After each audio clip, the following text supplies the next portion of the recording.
저는 오늘과 그리고 이제 다음 주 2주에 걸쳐서 다니엘의 영적 생활에 있어서 매우 특별한 한 부분을 좀 다루려고 합니다. 그것은 기도 생활입니다. 다니엘의 기도 생활에 관한 내용들을 좀 함께 나누면서 우리들의 영적 생활을 좀 돌아보고, 또 우리의 기도 생활은 정말 하나님 앞에서 능력 있게 내 기도가 고백이 되고 또 응답받고 있는 그런 생활인지 한번 살펴보는 그런 시간을 갖고 싶습니다.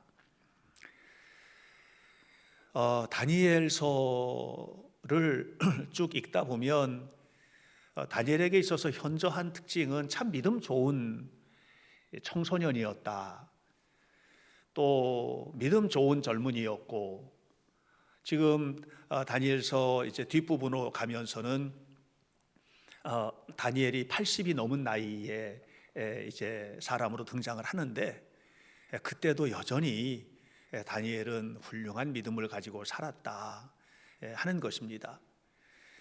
다니엘의 삶을 바라보면서 저도 그렇고 여러분도 그렇고 또 우리의 자녀들도 이렇게 아름답게 세워졌으면 하는 기대를 갖게 됩니다. 그런데 다니엘을 깊이 들어가 보면 거기에서 발견하게 되는 다니엘의 영적 생활에 굉장히 중요한 특징이 하나 있는데, 그것은 그의 기도 생활입니다. 다니엘은 기도 생활이 참 아름다웠던 그런 사람이었거든요. 특별히 오늘 우리가 읽은 다니엘서 9장은 전체가 다 하나님을 향한 다니엘의 간절한 기도의 내용과 또 그것과 관련된 이야기들이 기록이 되어 있습니다. 다니엘의 기도는 늘 하나님 앞에 간절했습니다. 간절하다는 말은 무슨 얘기냐 하면 온 마음을 쏟아놓고 하나님 앞에 구한다 하는 그런 이야기인데, 다니엘의 기도는 정말 간절했습니다.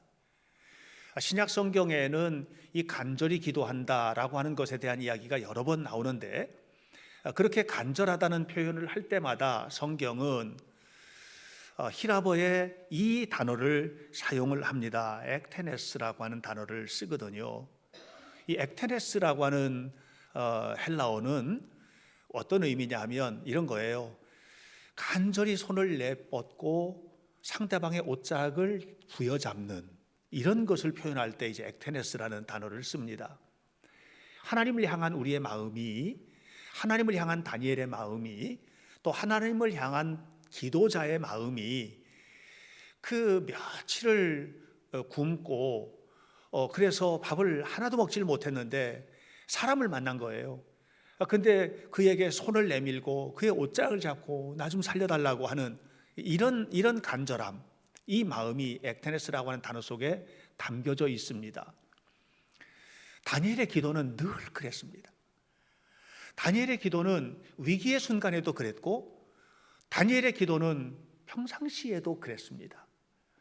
아무 문제가 없을 때에는 그냥 대충 기도하고 넘어가는 이런 기도자가 아니었습니다. 왜냐하면 하나님 앞에서 기도했기 때문에. 다니엘의 기도는 늘 ektenes, 간절함이 그 속에 담겨져 있었습니다. 오늘 성경 3절을 보면 다니엘이 하나님 앞에 기도하며 간구했다 이렇게 얘기하고 있고, 또 17절 넘어서서도 동일한 얘기가 나오게 되는데요. 이 기도하며 간구하다라고 표현된 이 히브리어 레바케시 테필라 에타 하누님이라는 말, 레바케시 테필라 에타 하누님이라는 이 말은 그의 마음에 그 기도와 간구가 얼마나 간절한지에 대한 것을 표현하고 있는데, 그 간절함이 형태로 나타나는 거예요. 그것이 뭐예요? 그가 그렇게 간절히 기도할 때에 금식하며 기도했고, 베옷을 입고 기도했고, 그리고 또 죄를 무릅쓰고 죄를 덮어쓰고 하나님 앞에 기도를 했다는 거예요. 정말 간절한 것은요, 그의 행동 속에 다 나옵니다. 정말 간절한 것은 그의 표정 속에도 나옵니다. 얼마나 지금 저가 간절한 마음을 가지고 있는지는 그의 말투 속에도 나옵니다. 레바케시 에트 하누님 테필라, 이 말은 결국은 하나님 앞에 그가 기도하며 간구했는데, 그가 기도하며 간구하는 그의 간절한 기도가 표현되는 거예요. 금식하고 베옷을 입고 죄를 뒤집어 쓰고 그렇게 기도했던 것입니다. 사실 다니엘이 살던 바로 그 땅 바벨론은 하나님의 땅이 아닙니다. 하나님의 백성들의 삶의 자리도 아닙니다. 하나님을 믿는 사람들 둘러보면 다 하나님 믿는 사람들끼리 이렇게 모여서 사는 그런 장소도 아닙니다. 바벨론 땅은 악한 세상이었고, 그런데 이런 악한 세상에서 이 다니엘이 또 그의 친구들이 믿는 자로 산다는 게 얼마나 힘든지 여러분 아십니까? 여러분, 악한 세상에서 믿는 자로 산다는 것은 정말 거룩한 결단이 없이는 어렵습니다. 자, 요즘에 코로나19 때문에 다들 어려우시잖아요. 그런데 제가 이런 얘기 들었어요. 주일 지나고 월요일 날 가면, 회사에 가면 회사에서는 주일날 어디 갔다 왔는지 쓰는 것도 있대요. 교회 갔다 왔다고 써야 되고, 또 뭐 친구나 직장 동료들이 예수 믿는 거 뻔히 하니까 어제 교회 갔다 왔어? 그러면 교회 갔다 왔다고. 그러면 보는 눈초리도 다르대요.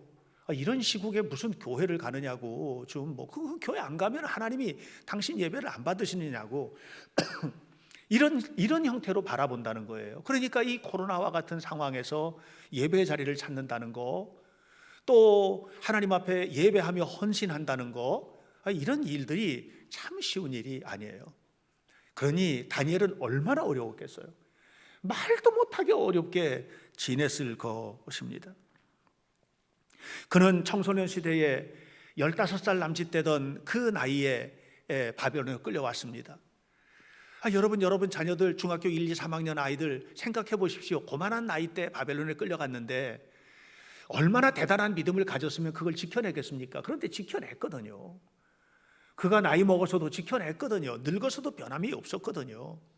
왜냐하면 그의 마음속에 이 간절함, 하나님을 향한 간절함, 하나님께서 내 삶을 이끌어 가신다는 이 분명한 믿음, 이 믿음을 어린 시절부터 가지고 있었던 것입니다. 사랑하는 여러분, 우리는 다니엘이 바벨론에 끌려가서 살던 것 같은 세상에 살아야만 합니다. 둘러보십시오. 우리 생각과 마음대로 다 되어지지 않습니다. 내가 아무리 선한 양심을 가지고 선하게 뭔가를 한다 하더라도 세상은 그 선한 거 다 알아주지 않고 정직한 거 다 알아주지도 않습니다. 세상은 언제나 이익 집단으로 되어 있기 때문에 본인에게 이익이 되지 않는 일들은 거들떠 보지도 않습니다. 여러분, 우리가 살고 있는 이 시대의 영적인 도덕적인 수준은 타락할 대로 타락되어 있습니다. 너무나 무너져 있습니다. 그런데다가 이것저것에서 일어나는 일들이 우리를 두렵게 합니다. 여러분, 오늘 아침에 뉴스를 제가 아침에 잠깐 일부 예배 마치고 나서 뉴스를 보는데 깜짝 놀랐습니다. 뉴욕이 사망자가 100명 이하로 떨어졌답니다. 여러분, 확진자가 아니고 사망자가. 그래서 뉴욕 시장이 이제 드디어 희망이 생겼다. 사망자가 100명 이하로 떨어졌으니까 그런다는 겁니다. 우리는 오늘도 20명 남짓 확진자가 나왔나요? 확진자가 대한민국 땅에서 20명만 나와도 이거 어떻게 하면 좋겠냐 하는데 이제 전혀 다른 세상의 이야기인 것 같은 세상. 우리가 지금 이런 세상을 살고 있는 것입니다. 여러분, 세상은 너무 어지럽습니다. 힘듭니다. 이런 세상에서 우리가 살아갈 때에 결코 놓치지 말아야 할 것은 무엇이냐 하면, 하나님은 살아계시다는 믿음과 그 하나님은 우리의 기도를 들으신다는 믿음과, 그리고 그 기도를 들으시는 하나님 앞에 우리의 기도의 태도는 어떠해야 될지에 대한 분명한 이해를 가져야만 합니다. 저는 오늘 여러분들과 함께 다니엘의 기도에 대한 부분들을 좀 얘기를 하려고 합니다. 우선 다니엘을 생각하면 제일 먼저 떠오르는 것은 뭐냐 하면, 저는 다니엘은 기도의 사람이라는 것이 떠오릅니다. 다니엘은 어려서도 그렇고 나이 먹어서도 그렇고 그의 삶의 기도는 떠나가지 않는 그런 일이었습니다. 다니엘서 1장을 보면 다니엘이 바벨론에 끌려가지 않습니까? 그리고 얼마 되지 않아서 느부갓네살이 꿈을 꿉니다. 느부갓네살이 꿈을 꾸는데 이 꿈꾼 것 때문에, 놀라운 것은 자기도 무슨 꿈인지 모르는 그 꿈꾼 그 일 때문에 바벨론에 있는 모든 지혜자들에게 명령을 내립니다. 내가 지금 무슨 꿈 꿨는지 모르겠는데 이 꿈을 좀 알아내라. 알아내고 해석해라. 그렇지 않으면 지혜자라고 하는 것들은 모두 다 죽이겠다고 이렇게 했습니다. 그 지혜자 속에 다니엘이 포함되어 있는 것 아닙니까? 그런데 이런 위기의 순간에 다니엘은 정말 똑똑했던 친구거든요. 너무너무 똑똑해서 포로로 잡혀온 나라지만 그 나라에서 그 나라의 유능한 젊은이들과 함께 섞여서 공부를 했던 정말 머리가 아주 샤프하고 똑똑한 사람인데, 그런데 이 친구들이 모여서 똑똑한 머리로 궁리를 한 것이 아니라 바로 그 소리를 듣자마자 다니엘과 그의 세 친구가 모여서 시작했던 게 뭡니까? 기도입니다. 하나님 앞에 기도를 합니다. 다시 바꿔 말하면 문제의 해결은 내 머릿속에 있는 것이 아니고, 문제의 해결은 내 능력 속에 있는 것이 아니라 문제의 해결은 하나님의 손길 속에 있다는 거. 이거 아는 사람이 간절히 기도하는 거예요. 다 하나님을 꽉 붙들고 하나님 앞에 기도하는 거예요. 이걸 모르면 그냥 습관적으로 신앙생활하는 거예요. 교회 왔다 갔다 하는 거예요. 오늘 여러분, 우리의 기도는 어떤 기도입니까? 이 다니엘과 다니엘의 친구들의 기도와 같은 기도입니까? 그런데 이들의 기도가 어느 날 위기가 다가왔을 때만 했습니까? 다니엘서 6장을 보십시오. 6장을 보면 다니엘이 죽을 위기에 처하지 않습니까? 사자굴 속에 들어가게 되잖아요. 그런데 하나님 앞에 기도를 하면 죽게 되는, 하나님 앞에 절대로 기도해서는 안 되는 법이 다니엘의 이 시대에 통과가 됐고, 다리오 왕 시대에 통과가 됐고, 다니엘은 이제 기도하면 안 되는 거예요. 그런데 성경은 뭐라고 말하고 있습니까? 다니엘이 그런 법이 통과된 것을 알고도 집에 돌아가서 예루살렘을 향해서 창문을 열고 하루에 3번씩 평상시 하던 대로 기도했다고 얘기를 합니다. 다니엘의 기도는 위기를 모면하기 위한 기도가 아니었습니다. 다니엘의 기도는 늘 기도하였습니다. 다니엘의 기도는 거룩한 습관이었습니다. 다니엘의 기도는 아름다운 그의 삶이었습니다. 그냥 그의 숨 쉬는 것처럼 자연스럽게 그는 늘 기도하며 살았고, 그리고 그 기도가 간절했기에, 정말로 간절했기에 하나님은 그의 삶에 늘 함께 하시면서 기도의 응답을 주셨던 것입니다. 사랑하는 여러분, 이런 다니엘의 삶, 이런 다니엘의 기도, 이런 기도가 오늘 우리의 삶 속에 있게 되길 바라요. 거룩한 습관 말이에요. 예수님은 공생애를 시작하시면서 40일 금식 기도를 하셨습니다. 그리고 성경을 보면 새벽이 되면 한적한 곳으로 가셔서 그곳에서 새벽에 기도를 하셨다고 했습니다. 또 어떤 순간에는 밤이 맞도록 빈들에서 기도하셨다고 했습니다. 예수님은 십자가를 앞두시고 그 전날 밤에 겟세마네 동산에 오르셨는데, 이 겟세마네 동산에 오르셨을 때에 그 겟세마네 동산에 오르시는 그 장면, 이제는 마지막 길인 거예요. 그리고 조금 있다가 십자가에 죽게 되는 것을 뻔히 알고 계시는 거예요. 그런데 그 겟세마네 동산에 오르시는 그 장면을 성경은, 누가복음은 이렇게 표현합니다. 습관을 따라 겟세마네 동산에 오르셨다는 겁니다. 예수님에게 기도는요, 거룩한 습관이에요. 그냥 생각도 없이 하는, 습관적으로 하는 행동, 이런 게 아니고 항상 머릿속에, 마음속에, 삶 속에 기도라고 하는 것이 드러나 있는 거룩한 습관이었던 것을 기억하시기를 바랍니다. 여러분은 어떤 습관을 가지고 계십니까? 사람들은 모두 다 습관이라는 게 있지 않습니까? 말하는 말버릇, 이것도 습관입니다. 저는 잘 몰랐는데 목사님들이 이렇게 모여가지고 얘기를 나누다가 이제 어떤 목사님이 저한테 질문을 한 거예요. 목사님, 이런 거 해도 돼요? 이렇게 물었어요, 저한테. 그래서 제가 대답하려고 그랬더니 옆에 있는 사람이 그렇게 해, 이렇게 대답을 한 거예요. 그러니까 다 웃는 거예요. 저도 몰랐는데 제가 하여튼 뭐만 물어보면 저는 그렇게 해, 그래 그렇게 해, 그렇게 해, 이게 제 말 습관이래요. 그래서 그거를 다른 사람을 통해서 제가 알았네요.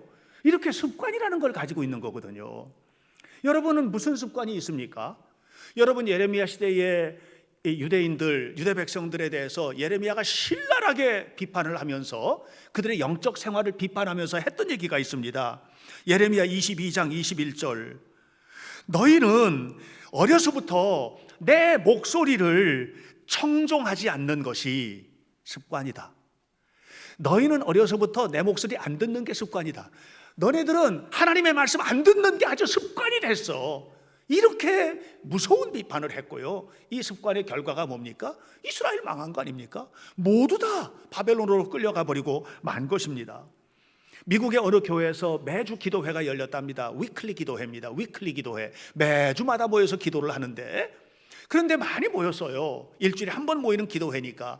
근데 이제 계속 매주마다 모이는데 점점 사람 숫자가 줄어들게 되더니 나중에는 거의 나오지를 않게 되었답니다. 그래서 목사님이 우리가 모이는 기도회는 위클리 기도회가 아니고 위클리 기도회다고 이렇게 얘기를 했답니다. 이게 무슨 얘기냐?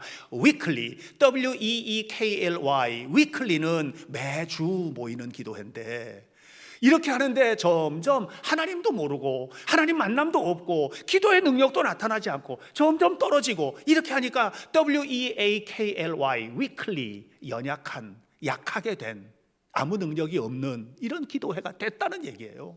여러분의 신앙생활에 있어서 하나님은 누구십니까? 여러분들도 날마다 주일마다 오는 것이 위클리 서비스 참석하는 것 아닙니까? 혹시 그냥 아무도 능력이 없는 연약하고 나약한, 하나님의 말씀을 듣지만 듣는 것뿐인, 그게 듣는 것은 습관이 되었는데 나가서 행동하는 것은 전혀 드러나지 않는, 하나님과 상관없는 신앙생활을 하고 살아가는, 오늘 기도하신 권사님께서 기도하면서 우리 한 주간 동안 하나님 동행하시고 또 말씀 듣고 나가서 그렇게 살아야 된다고 했지만 실제로는 아무도 그렇게 살지 못하는 이 위클리한 이런 신앙생활을 하고 있는 것은 아닌지. 다니엘은 기도의 사람이었습니다.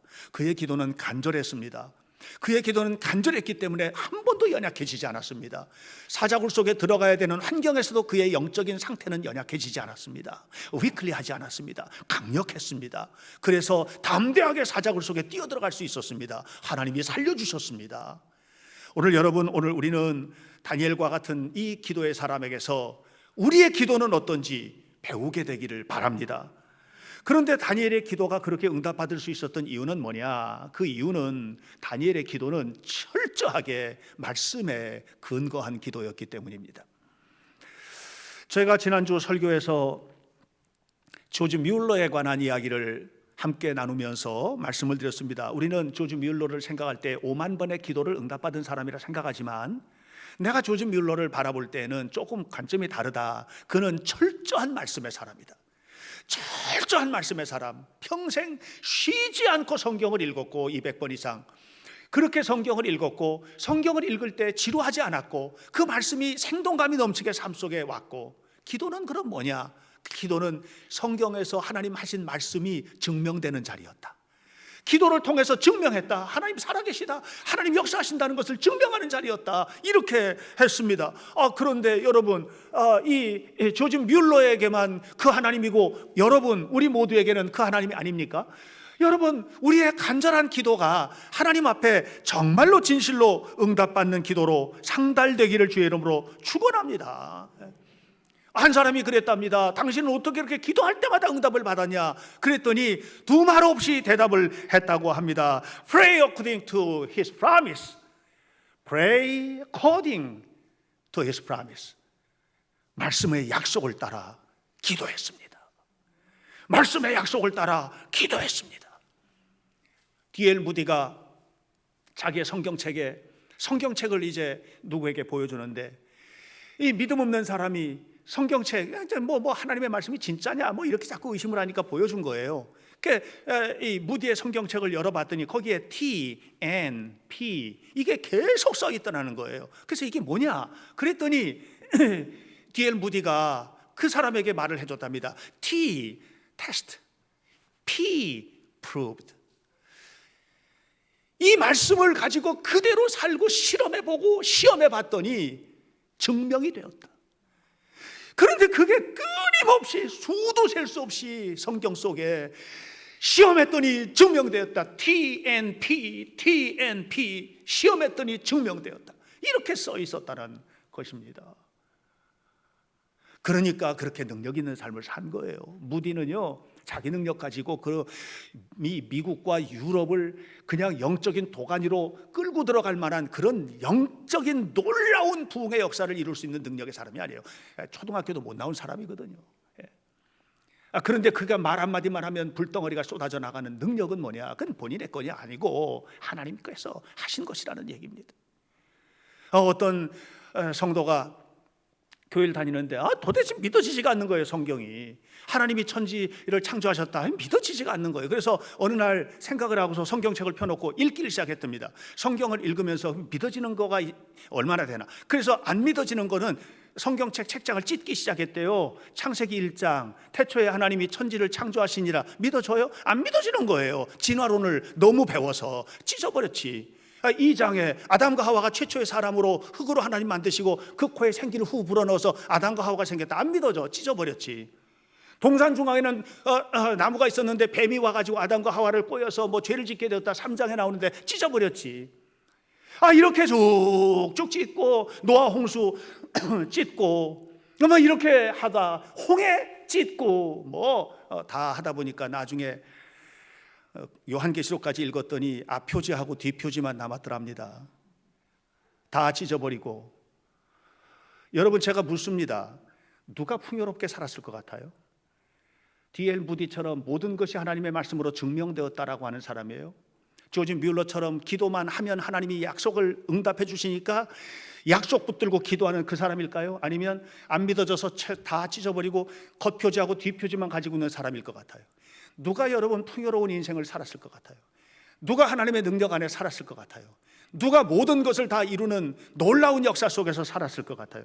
저는 우리 현대교회 성도들이 정말 하나님의 약속인 말씀을 믿고 믿음으로 하나님 앞에 엎드려 기도하고 그 기도의 응답을 받는 축복의 삶을 사시기를 간절히 축원합니다. 다니엘은 4절에 보니까 약속의 말씀을 의심 없이 붙들고 기도를 하잖아요. 저 이렇게 말을 합니다. 중간에 주를 사랑하고 주의 계명을 지키는 자를 위하여 언약을 지키시는 하나님, 이렇게 말하잖아요. 주님을 사랑하고 또 주의 계명을 지키는 자를 위하여 언약을 지키시는 하나님. 이 언약을 지킨다는 말이 뭐예요? 이 다니엘이 말씀을 너무나 분명하게 알고 있는 거예요. 하나님, 이미 하나님 말씀하셨지 않습니까? 예레미야에게 70년이 지나면 다 돌아가게 되리라. 언약을 지키시옵소서, 언약을 지키시옵소서 하면서 기도하는 거예요. 그런데 이 기도가 응답을 받은 거 아닙니까? 여러분, 다니엘의 기도는요 그냥 하는 기도가 아니에요. 다니엘의 기도는요, 문제가 발생하면 문제를 말씀 속에 대입을 하고 그리고 말씀을 붙들고 하나님 앞에 기도를 시작을 한 겁니다. 그리고 놀라운 역사를 이루신 것입니다. 그랬더니 하나님께서 거짓말 같은 약속들이 진실로 이루어지는 거예요. 여러분, 성경 읽다 보면 이게 진짜로 이루어질까? 이거 진짜 이루어지면 너무 환상적인데 거짓말 같아. 너무 거짓말 같은 이야기들이 많잖아요. 여러분, 거짓말 같은 그 이야기들이 여러분의 삶 속에 이루어지는 축복의 인생을 좀 살아보시기를 바랍니다. 예수님 말씀하셨지 않았습니까? 요한복음 14장 12절에 뭐라고 그랬습니까? 얘들아, 너희들 걱정하지 마. 너희들은 나보다 더 큰 일을 할 거야. 너희들은 나보다 더 큰 일을 할 거야. 그러면서 14절에서 그렇게 말을 합니다. 그러므로 의심하지 말고 구하면 다 받으리라, 이렇게 말씀하셨잖아요. 그런데 실제로 그게 이루어지지 않습니까? 사도행전에 들어가 보십시오. 사도행전에 가면 예수님이 하셨던 일보다 더 큰 엄청난 일들을 막 제자들이 하고 다니는 거예요. 죽은 자가 살아나고 말이죠. 복음이 전파가 되는데 땅끝까지 복음이 전파되라, 로마가 뒤집어 엎어지고 역사가 나타나는 거 아니겠습니까? 거짓말 같았던 이 약속이 실제로 이루어진 거예요, 삶 속에. 여러분에게는 어떠십니까? 손톱만한 것도 경험해 본 적이 없으십니까? 그럼 여러분 한 가지 점검하셔야 돼요. 간절함이 없으세요. 하나님이 정말 살아계시다는 믿음이 없으신 거예요. 하나님은요, 여러분의 내면을 눈동자처럼 바라보고 계세요. 여러분에게는 간절함이 없는 거예요. 여러분은 하나님이 살아계시다는 것에 대한 믿음이 없는 거예요.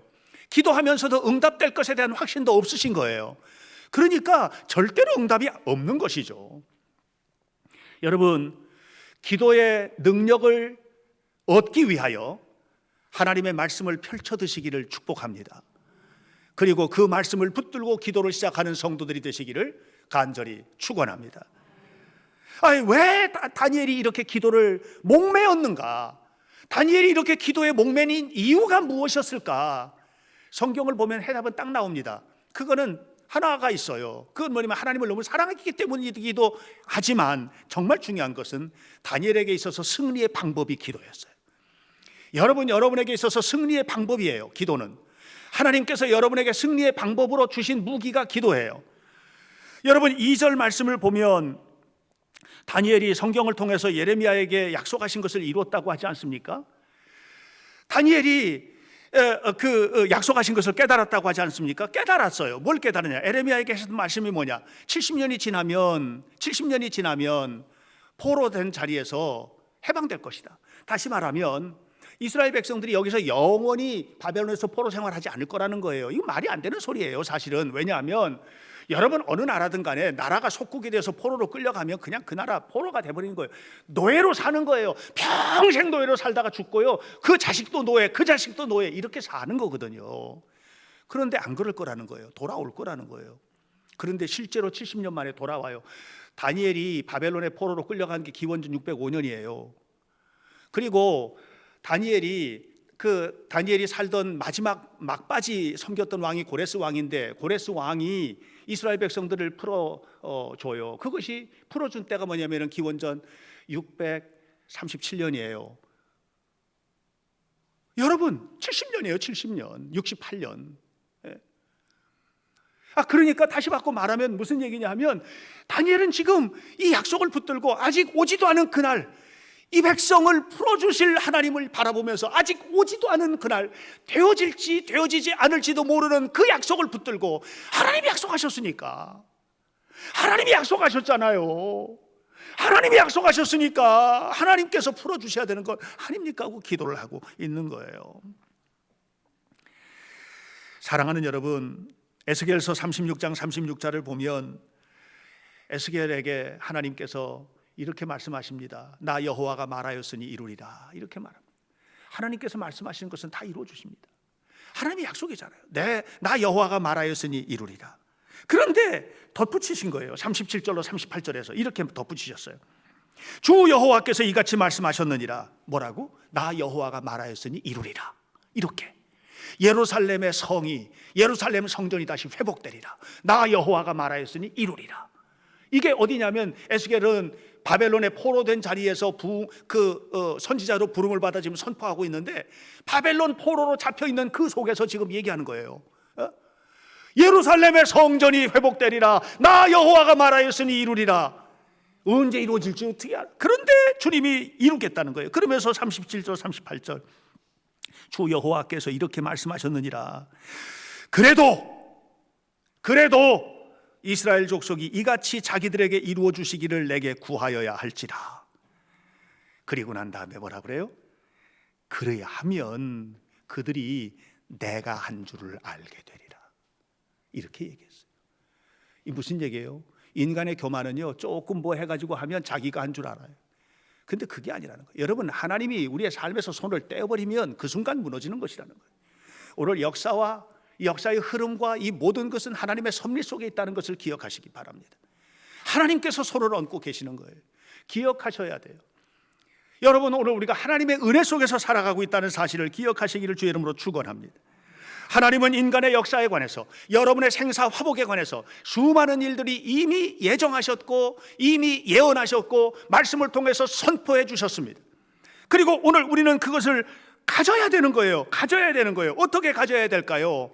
여러분, 간절한 기도, 정말로 간절한 기도. 일주일씩이나 굶어서 이 배고죽이 등에 달라붙은 사람이 어떤 지나가는 사람에게 나 먹을 것 좀 달라고 손을 뻗어서 그 옷깃을 부여잡고 찢어지도록 붙들고 나 좀 살려달라고 하는 것 같은 이런 간절한 액체네스한 기도, 이 기도를 통해서 하나님께서 이루시겠다는 겁니다. 여러분, 그런 기도 하세요? 그런 기도를 해보셨어요? 저 여러분, 새벽 기도에 매일 새벽마다 나오라는 얘기 제가 함부로 하지 않겠습니다. 뭐 얘기한다고 해서 듣기도 어려울 거라는 생각도 들고요.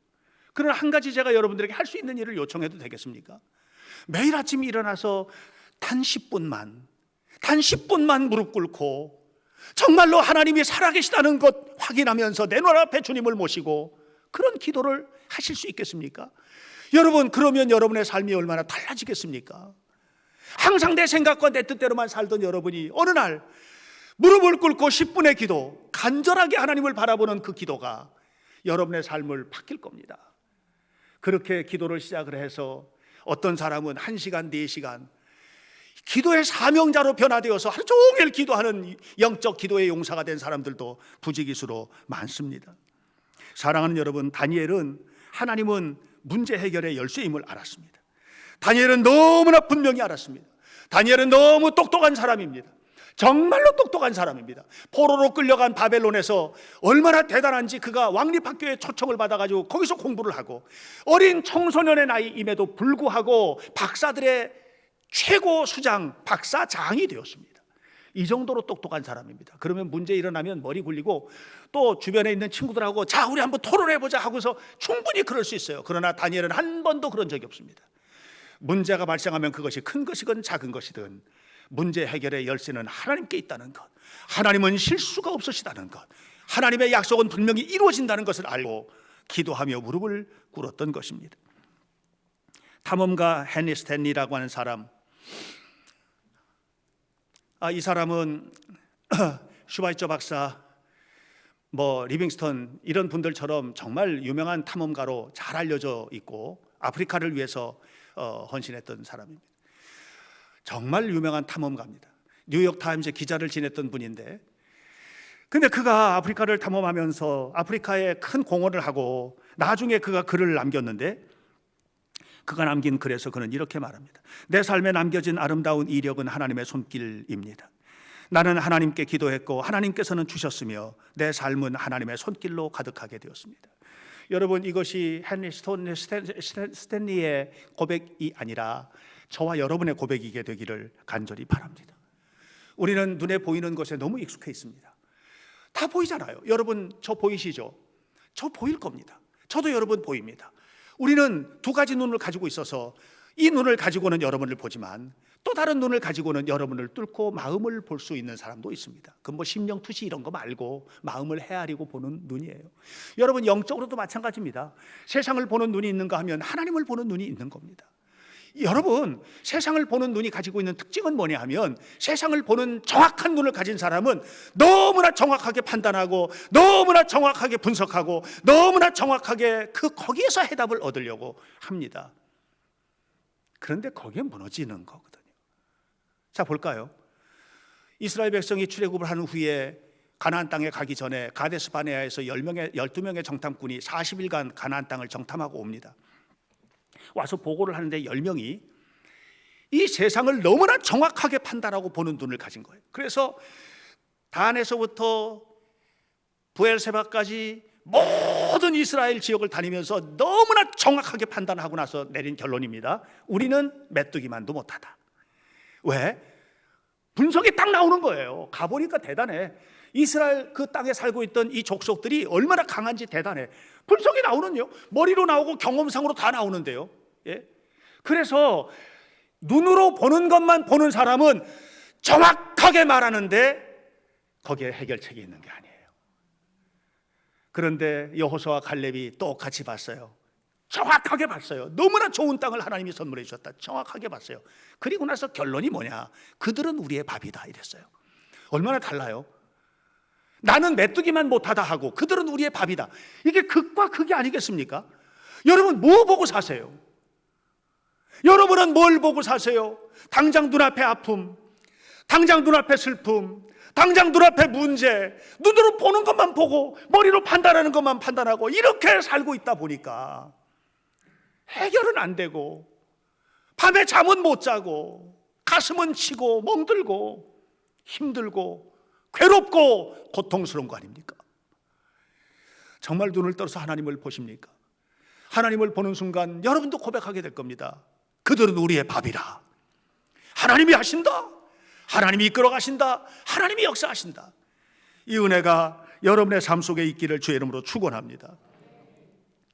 어떤 딸이 미국에 유학을 가는데 엄마가 유학 가는 딸하고 이제 마지막 저녁을 보내는 거예요. 내일이면 이제 딸이 유학을 가는데, 유학 가는 딸이 엄마한테 너무나 친밀한 가정이고 아빠나 엄마하고 다 이렇게 있는데 말을 한 거예요. 엄마, 여기서 내가 너무 힘들고 속상하면 엄마한테 울기도 하고 엄마한테 가서 매달리기도 하고 엄마한테 속마음 다 털어놓고 이렇게 했는데 미국 가면 어떻게 해야 되지? 여러분, 딸 가진 엄마, 아들 가진 엄마, 딸하고 엄마는 더 친밀하잖아요. 뭐 이해되시죠? 무슨 말인지. 그랬더니 엄마가 그랬답니다. 아이의 이름을 부르면서 기도해. 엄마도 그랬어. 기도해. 그 말 이외에는 다른 얘기를 안 했대요. 여러분도 그러실 수 있습니까? 하나님이 여러분에게 위로자가 되시고 여러분의 삶에 힘이 되시고 정말 속 터지게 힘들 때 기도하면 눈물을 흘리면서 마음도 흘려버리고, 그래서 그들은 우리의 밥이야 이렇게 말할 수 있는 그 눈을 가지셨습니까? 저는 여러분, 우리 현대교회 성도들이 진짜 믿음의 사람으로 살았으면 좋겠습니다. 여러분 한 사람 한 사람이 하나님을 바라보면서 정말로 하나님 앞에서 살아가는 거룩한 믿음의 사람으로 세워지게 되시기를 바랍니다. 여러분, 제가 예언합니다. 문제가 하나도 없는 인생을 살지 않으실 겁니다. 제가 분명히 말씀드립니다. 어느 순간인가 숨막히게 힘든 일이 올 겁니다. 그때 무너지시겠습니까? 무너지시면 안 됩니다. 왜? 하나님이 계시기 때문에. 하나님은 우리와 함께 하십니다. 다니엘은 그걸 너무나 분명히 알았기에 그의 인생은 기도의 인생이었습니다. 우리도 그렇게 기도하며 하나님 앞에 나아가기를 주님의 이름으로 간절히 축복합니다. 기도하겠습니다.